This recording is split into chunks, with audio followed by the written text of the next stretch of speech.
বাংলাদেশ টেলিভিশনের যে পর্দায় দশকের পর দশক রং, গল্প আর মানবিকতার ভাষা ছড়িয়ে দিয়েছেন, সেই পরিচিত প্রাঙ্গণেই শেষবার ফিরলেন তিনি। এবার নিথর নিঃসুপ কফিনে শুয়ে। মঙ্গলবার সকাল 10:45টায় বাংলাদেশ টেলিভিশন প্রাঙ্গণে অনুষ্ঠিত হয় দেশবরেণ্য এই শিল্পীর প্রথম জানাজা। দীর্ঘদিনের সহকর্মী, সংস্কৃতিজন ও শুভানুধ্যায়ীরা শেষ বিদায়ে স্মরণ করেন তার সৃষ্টিশীলতা, মানবিকতা আর অসামান্য অবদান। তিনি শুধুমাত্র শিল্পী নন, প্রযোজক নন, তিনি একজন মিডিয়ার সর্বদিকের একজন নেতা আমি বলবো আর কি, যে তার নেতৃত্বে আমরা কাজ করেছি।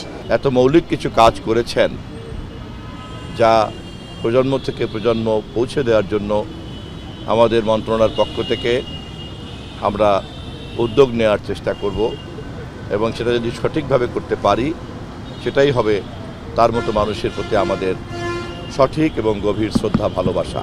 সাংস্কৃতিক আন্দোলন। এরপর মোস্তফা মনোয়ারের মরদেহ নেওয়া হয় কেন্দ্রীয় শহীদ মিনারে। ভাষার এই স্মারকের লাল বৃত্তের নকশাতেও রয়েছে তার সৃজনশীল স্পর্শ।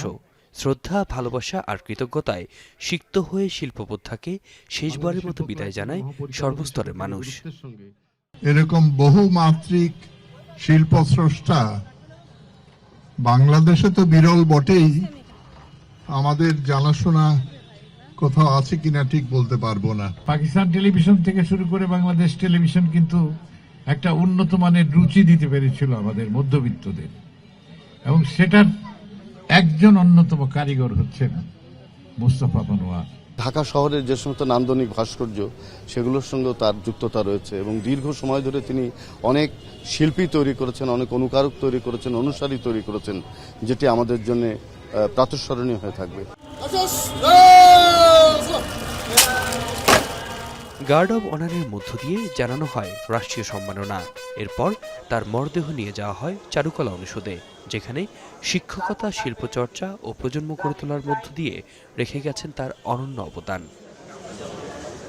শেষ যাত্রায় প্রিয়জনদের অশ্রু আর অসংখ্য মানুষের শ্রদ্ধা সঙ্গে নিয়েই বিদায় নিলেন তিনি। রংতুলির আঁচড়, পাপেট আর সৃজনশীলতার যে উত্তরাধিকার তিনি রেখে গেলেন তা বেঁচে থাকবে প্রজন্ম থেকে প্রজন্মে। আতিক মেজবাহ লগ্ন, এখন, ঢাকা।